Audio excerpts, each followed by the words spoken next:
நடந்தது, நடப்பது, நடக்க போறது ஆகிய முக்கால பலனறிய இப்போதே வாருங்கள் கிளி சோசியம். கிளி சோசியம். வாங்க சார், வாங்க.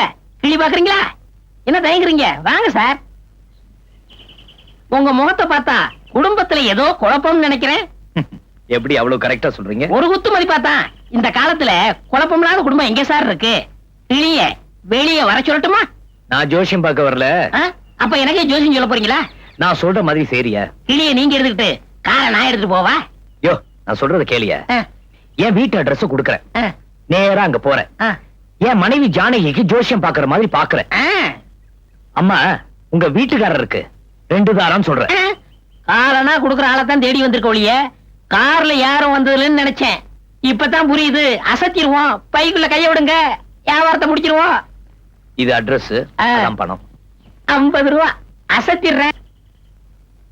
அடியே பஞ்சவர்ணம், சிலுக்கு மாதிரி குளிக்கு வந்து அனுராதா மாதிரி ஒரு ஆட்டம் ஆடி டிஸ்கோ சாந்தி மாதிரி வளைஞ்சு நெளிஞ்சு ஒரு சீட் எடுமா?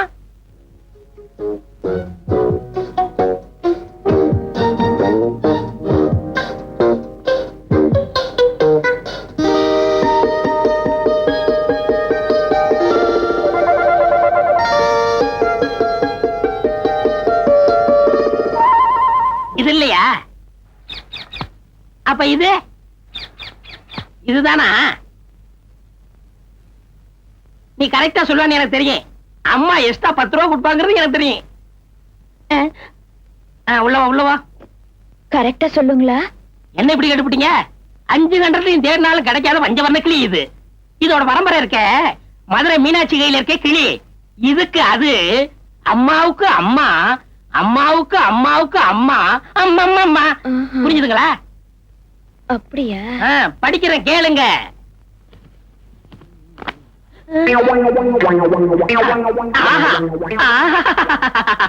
கல்யாண திருக்குளத்தோட வள்ளி தெய்வான சைதமா கந்தசாமி வந்திருக்கான். அம்மா தப்பா எடுத்துக்க கூடாது. என்ன ஐயா +2வா? இல்லங்க, அவர் BE படிச்சிருக்காரு. படிச்சதை சொல்லலாமா? அவரு தேடி புடிச்சதை சொல்றேன். என்ன சொல்றீங்க? ஐயாவுக்கு 2 சம்சாரம் தானே? யோ, நீ ஜோசி சொன்னது போதும், முதல்ல எங்க இருந்து புறப்படு. கொஞ்சம் பொறுமையா இருங்கம்மா, கோச்சுக்கிறாதீங்க. என் கிளி உண்மையதான் சொல்லும். என்ன உண்மை? எங்க வீட்டுக்காரர் அப்படிப்பட்டவர் ஒண்ணும் இல்ல. உன் இஷ்டப்படி சம்மந்தம் இல்லாம பேசுற எனக்கு கெட்ட கோவம் வரும். முதல்ல எந்திரி. நானா சொல்றேன்? என் கிளி சொல்லுது. என் நாக்கும் போய் சொல்லாது, என் கிளி நாக்கும் போய் சொல்லாது. உங்க புருஷனுக்கு 2 பொண்டாட்டி, 2 பொண்டாட்டி, 2 பொண்டாட்டி. ஐயோ ஐயோ, நான் போன தப்பு. என் புத்தி செருப்பாலடி. அம்மா, என்னையாச்சு? இந்த கோலத்தை பார்த்ததுக்கு அப்புறமா என்னாச்சுன்னு கேக்குறீங்க? அம்மா, உங்க புருஷனுக்கு 2 பொண்டாட்டின்னு சொன்னேன். அவ்வளவுதான். எரிமலை வெடிச்சது மாதிரி ஒரு சத்தம். என் கூண்டு ரோட்ல உருண்டது. என் கிளி ஆகாயத்துல பறந்தது. நான் குப்பை தொட்டியில கிடந்தேன். வருத்தப்படாதீங்க. என் மனைவி மனசு மாத்தணுங்கிறதுக்காக தான் உங்களை அனுப்பிச்சு சோதனை பண்ணி பார்த்தேன். உங்க சோதனைக்கு நான் தானா கிடைச்சேன்? இந்த ஊர்ல எத்தனை சோசியக்காரர் இருக்கான். அம்மா, உங்க கூண்டு கிளிக்கெல்லாம் வச்சுங்க, உங்க உடம்பையும் தேத்திங்க. தம்பி, நான் சொல்றேன்னு வருத்தப்படாதீங்க. உங்க உடம்பையும் தேத்திக்கங்க. ஏன்? சோசியம் சொன்ன எனக்கே இந்த கேதுன்னா சோடி சேர்த்த உங்க நிலைமை நினைச்சு பாருங்க. அம்மா அம்மா.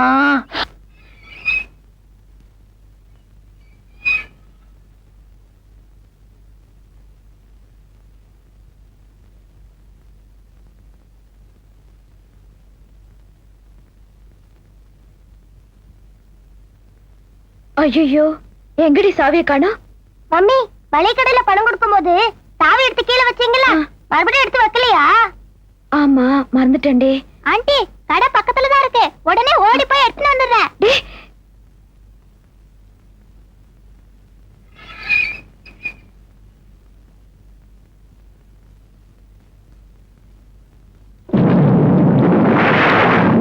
மழை இப்படி பெய்யுது, கண்ணை எப்படி வருவா?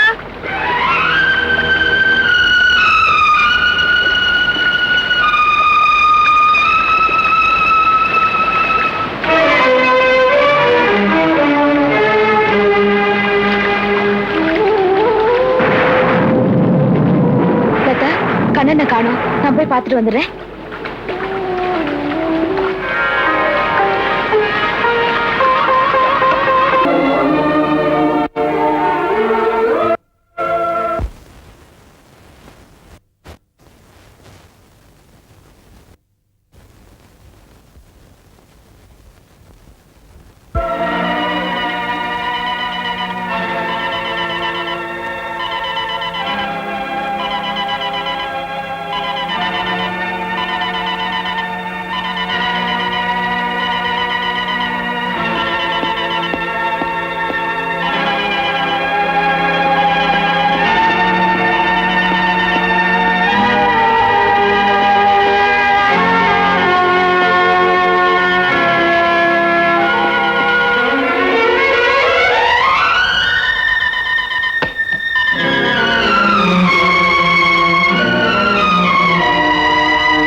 இருக்கீங்களா?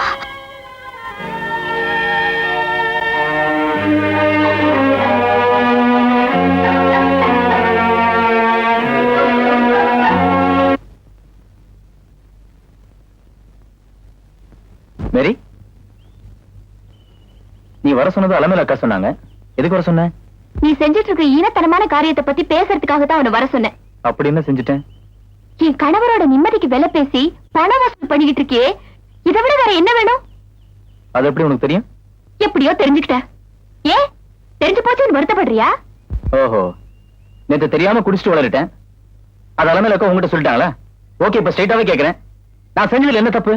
என்ன தப்பா? ஆமா, உனக்கு உன் புருஷனோட நிம்மதி முக்கியம். உன் புருஷனுக்கு உன்னை பத்தின விஷயத்தை அவன் மனைவி கிட்ட இருந்து மறைக்கிறது முக்கியம். அதே மாதிரி எனக்கு பணம் முக்கியம். அததான் உங்ககிட்ட வாங்கிட்டு இருந்தேன். That's all. உனக்கு பணம் தான் முக்கியம்னா அதை நீ உழைச்சுதான் சம்பாதிக்கணும், தெரியுமா? ஒரு குடும்பத்தோட நிம்மதியை குலைச்சு சம்பாதிக்க கூடாது. பரவாயில்ல, ரொம்ப நல்லா பேசுறமா. Very good, very good. நானும் உழைக்க மாட்டேன் நான் சொன்னேன். உன் புருஷன் என் மேல அயோக்கியங்கிற முத்திரை குத்திட்டான். அன்னில இருந்து என்னால எங்கேயுமே வேலைக்கு போக முடியல. வேலை செஞ்ச இடத்துக்கு துரோகம் செஞ்சதுனால உனக்கு இந்த நிலைமை வந்துச்சு. என் மேல கொடுத்த கம்ப்ளைண்ட் உனக்காக வாபஸ் வாங்கின மாதிரி திரும்பவும் என்ன வேலையில சேர்த்திருந்தா இது மாதிரி பிரச்சனை என்னால வராது இல்ல? நானும் அப்பதான் நிம்மதியா இருந்திருப்பேன். முதல்ல மேனேஜரா இருந்தப்பவே திருடி அனுபவிச்ச நீ அவருக்கு சொந்த காரணமும் ஆயிட்டா, உரிமையோட அந்த கம்பெனியை அழிச்சிருப்ப. அந்த குடும்பத்தோட சொத்தை உங்ககிட்ட இருந்து காப்பாத்துறதுக்காகத்தான் உனக்கு திரும்பவும் வேலை கொடுக்க வேண்டாம்னு நானே சொல்லிட்டேன். ஓ, என் வாழ்க்கை வீணா போறதுல உனக்கும் பங்குண்டா? அப்ப நான் செஞ்சதுல தப்பே இல்ல. இது வரைக்கும் உன்னை கெட்டவன் தான் நினைச்சேன். ஆனா மனசுல ஈரமோ பாசமோ இல்லாத பாவின்னு இப்பதான் புரிஞ்சுக்கிட்டேன். ஒரேடி அப்படி சொல்லிட்டா எப்படிமா மேரி? என்ன பார்த்தா பாசம் இல்லாதவங்கிற? You are insulting me. உனக்கு கிடைக்க வேண்டிய நியாயமான வாழ்க்கை விட்டுட்டு இப்படி முறையில்லாத வாழ்க்கை வாழ்ந்துட்டு இருக்கேன்னு சொல்லி நான் எவ்வளவு வருத்தப்படுறேன் தெரியுமா? நீ வருத்தப்படுற அளவுக்கு அவர் எனக்கு என்ன குறை வச்சிருக்காரு? என்ன நம்ம முறைப்படி மோதிரம் மாத்தி கல்யாணம் பண்ணிக்கலையா? எனக்கு இந்த வீடு அந்தஸ்து எதுவுமே கொடுக்கலையா? இல்ல என் மேல அன்பு செலுத்தலையா? என்னதான் இருந்தாலும் உன் பையன் அவன் அப்பாவை அங்கிள் தானே கூப்பிடுறான். அதுக்கு காரணமே நான் தான். என்னால மட்டும் இல்ல, என் மகனால கூட அவரோட நிம்மதி கேடக்கூடாதுன்னு தான் அவன் அப்படி வளர்க்கிறேன். அதுக்கு நானே கவலைப்படல, நீ என்ன? சரிம்மா, ரொம்ப சந்தோஷம். உன் பிரச்சனை முடிஞ்சு போச்சு, நீ திருப்தியா இருக்க. என் பிரச்சனை முடியணும்னா எனக்கு லம்பா ஒரு அமௌண்ட் வேணும். கிடைச்சா எங்கேயாவது போய் செட்டில் ஆயிடுவேன். அதுக்காக ஃபைனலா உன் புருஷனை பார்க்கலாம்னு இருக்கேன். வேற எங்க போவேன்? இதை கேட்டா குட்டிச்சோறு தானம்மா. திரும்ப திரும்ப அவரை போய் பாக்குற வேலை வச்சுக்காத. உனக்கு எவ்வளவு பணம் வேணும் சொல்லு. ஏன் நீயே கொடுத்துறியா? ஆமா, நீ எனக்காக சீர் கொடுத்த பாரு, அதுல என்ன நான் கொடுக்க போறேன். கிண்டல் தானே வேணான்றது? என் புருஷன் எனக்காக கொடுத்த இந்த வீட்டையும் நகையை அடமாற வச்சுதான் நான் அவருக்காக கொடுக்க போறேன். உன் இஷ்டம். தரப்போற?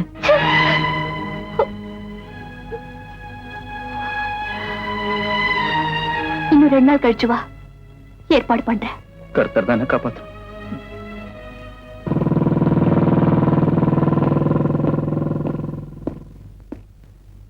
அங்கே நில்லு.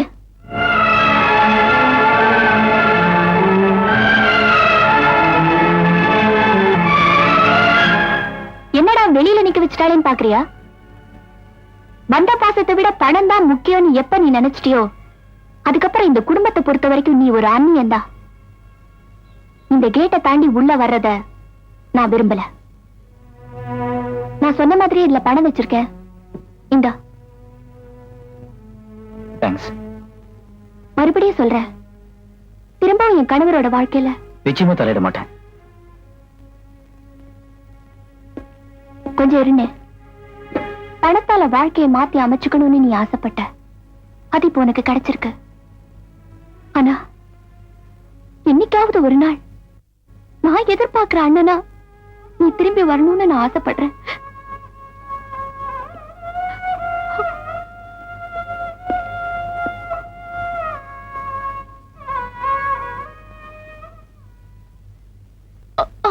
என் கண்ண செத்தது மட்டுமில்லாம எனக்கும் சாவு தேடி கொடுத்துட்டான்.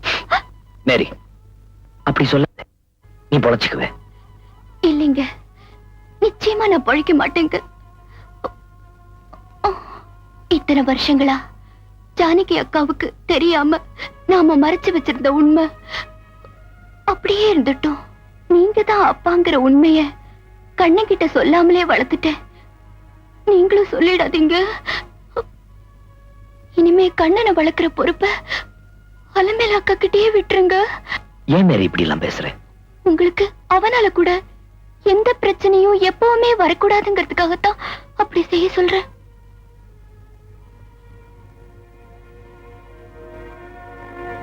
நீங்க அனுப்பின பட்டு புடவைய நீங்க என் கூட இருக்கும் போதே கட்டணும்னு ஆசைப்பட்டு கட்டாமலே வச்சிருக்கேன்.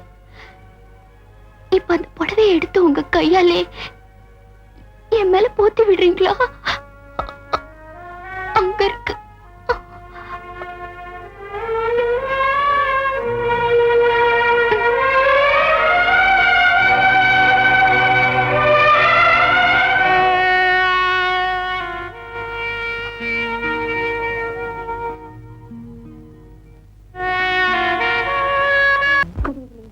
Ladies and gentlemen, welcome aboard our flight number IC565 to Madras. Captain Philip is in command. Our flight to Madras will be...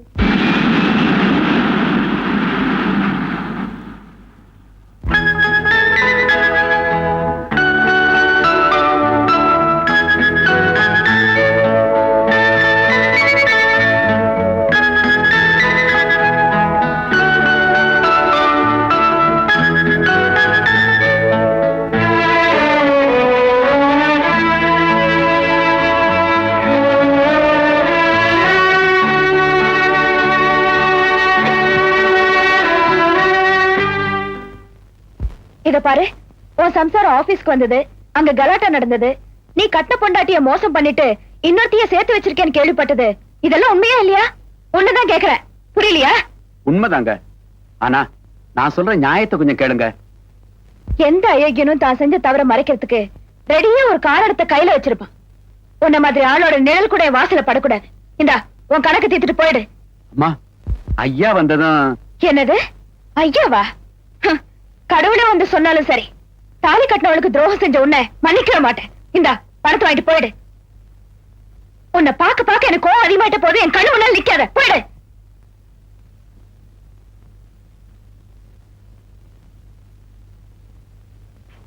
இந்த மாதிரி ஆட்களை நடு ரோட்ல நிக்க வச்சு வெட்டலான்னு இந்த நாட்டுல ஒரு சட்டம் போடக்கூடாது. யாரும் கண்ணு திறந்து பார்க்க கூடாது. என்ன மம்மி, இன்னும் எவ்வளவு நேரம் தான் கண்ணை மூடிக்கிட்டு நிக்கிறது? இருங்க, பார்க்க கூடாதுன்னு சொல்லிருக்கேன்ல, கண்ணு மூடு.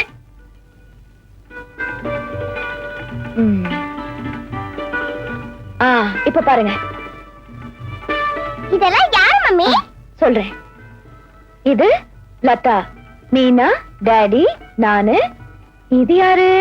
கண்ணன். கண்ணனை ஏன் என் பக்கத்துல வந்திருக்கேன் தெரியுமா? ஏன்? இப்போ கண்ணன் நம்ம குடும்பத்துல ஒருத்தன் தானே. இதுல ஒரு தப்பு இருக்கு. என்ன? கண்ணா ஆம்பளை பிள்ளை தானே, அவனுக்கே மீச போடல, எனக்கு இந்த மீச முளைக்கல. இதோ ஆண்டி, யாரோ வராங்க.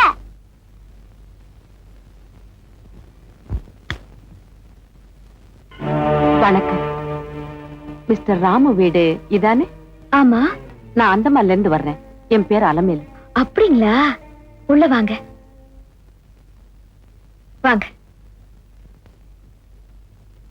ராமு சார் இருக்காரா? அவர் இப்ப வந்துருவாரு, உட்காருங்க.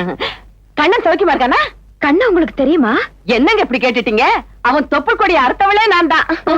பெத்ததுதான் அவங்க அம்மா, வளர்த்ததெல்லாம் நான் தான். ஒரு நாள் அவன் சின்ன பிள்ளையா இருக்கும்போது முத்தம் கொடுக்கலான்னு அப்படியே தூக்குனேன், வாயிலே பேஞ்சிட்டாங்க. கண்ணா, யார் வந்திருக்காங்க வந்து பாரு. ஓடியா ஓடியா கண்ணா ஓடியா. நல்லா இருக்கியா? நல்லா இருக்காத்த. லதா, மீனா, இவங்க என் பக்கத்து வீட்டு அத்தை. வணக்கம். வணக்கம். இந்தா. நாங்க வாங்கிக்க மாட்டோம். ஏமா? மம்மி சொன்னதான் வாங்கிப்போம். வாங்கிங்கடி. தேங்க்யூ. போய் விளையாடு. ரொம்ப நாளைக்கு அப்புறம் கண்ணனை பாக்குறேன். அங்க இருந்ததை விட இங்கதான் சந்தோஷமா இருக்காங்கிறது அவன் முகத்துல இருந்தே தெரியுது. இப்ப அவனும் எனக்கு ஒரு புள்ளதானங்க. நீங்க கண்ணனை உங்க குழந்தையாவே பாவிப்பீங்கன்னு நான் கொஞ்சம் கூட எதிர்பார்க்கல. உங்க பெருந்தன்மை யாருக்கும் வராது. இதை எப்படி பாராட்டுறதுன்னே எனக்கு தெரியல. இதுல பாராட்டுறதுக்கு என்னங்க இருக்கு? கண்ணனை பத்தின பூரா விவரத்தையும் அவர் என்கிட்ட சொல்லிட்டாரு. அப்படியா? மத்தவங்களை விட ராமு சார் வித்தியாசமானவரா இருக்காரு. நீங்க அவரை விட வித்தியாசமானவங்களா இருக்கீங்க. நடந்த சூழ்நிலை அவர் என்கிட்ட வந்து சொன்னப்போ என் மனசு ரொம்ப துடிச்சு போச்சு. உங்க மனசு துடிச்சதும் இயற்கைதான், ஊர்ல இப்படி நடக்கிறதும் இயற்கைதானே. ஆமா, உங்களுக்கு ரெண்டுமே பெண் குழந்தைங்க தானா? ஆமாங்க. ஒரு ஒத்துமையை பாத்தீங்களா? மகாபாரத கதையில அந்த கண்ணன் ஜெயில்ல பிறந்து கோகுலத்துல போய் புள்ளையா வளர்ந்தான். இந்த கண்ணன் அந்தமான்ல பிறந்து இந்த வீட்டுல புள்ளையா வளர்றான். இதுக்கு பேரு தாங்க விதின்னு சொல்றது. என்னங்க விதி? இவ்வளவு சின்ன வயசுல அவனை தனியா விட்டுட்டு தாய் தவப்ப 2 பேருமே ஸ்டவ் அடிச்சா சாவணும். அவங்களே யாராவது ஒருத்தர் உயிரோட இருந்திருக்க கூடாது. அப்பா கடவுளே.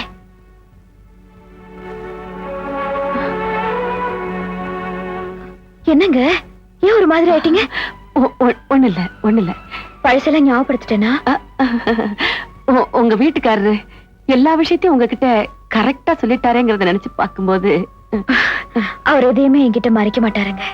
புரியுது. நான் போயிட்டு வர்றேன். என்னங்க அவர் இப்ப வந்து ஒரு 10 நிமிஷத்துல வந்துருவாரு. கொஞ்சம் இல்ல, அவர் வந்தாருன்னா நான் வந்துட்டு போயிட்டேன்னு சொல்லிடுங்க. நான் வரேன். போயிட்டு வரேன். சரி போயிட்டு வாங்க. கண்ணங்கிட்ட சொல்லிடுங்க. சொல்லிடுறேன். போயிட்டு வாங்க.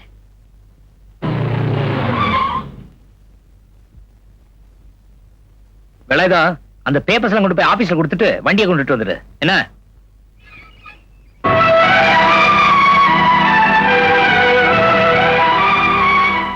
வந்து ரொம்ப நேரம் ஆச்சா?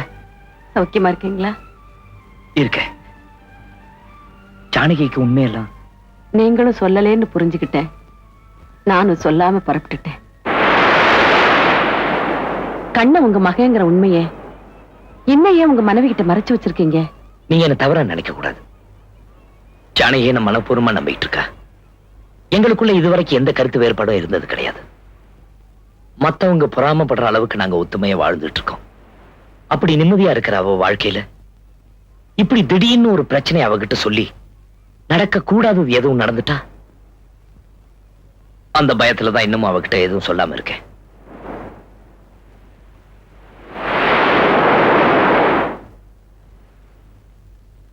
உங்க மனைவியை பத்தி நினைக்கிற நீங்க கண்ணனோட எதிர்காலத்தை பத்தியும் கொஞ்சம் சிந்திக்கணும் இல்லையா?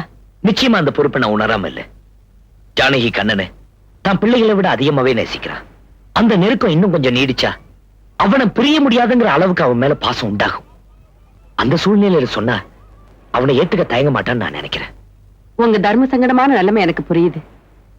ஆனா ஒண்ணு சொல்றேன், எந்த காரணத்தை கொண்டாவது கண்ணனை நீங்க வச்சுக்க முடியாதுங்கிற நிலைமை ஏற்பட்டா நீங்க கொஞ்சம் கூட தயங்காம எனக்கு தகவல் சொல்லுங்க. நான் வந்து கண்ணனை அழைச்சிட்டு போய் அவனை படிக்க வச்சு வளர்த்து ஆளாக்கி பெரியவன் ஆனதுக்கு அப்புறம் நிச்சயம் உங்ககிட்ட ஒப்படைக்கிறேன்.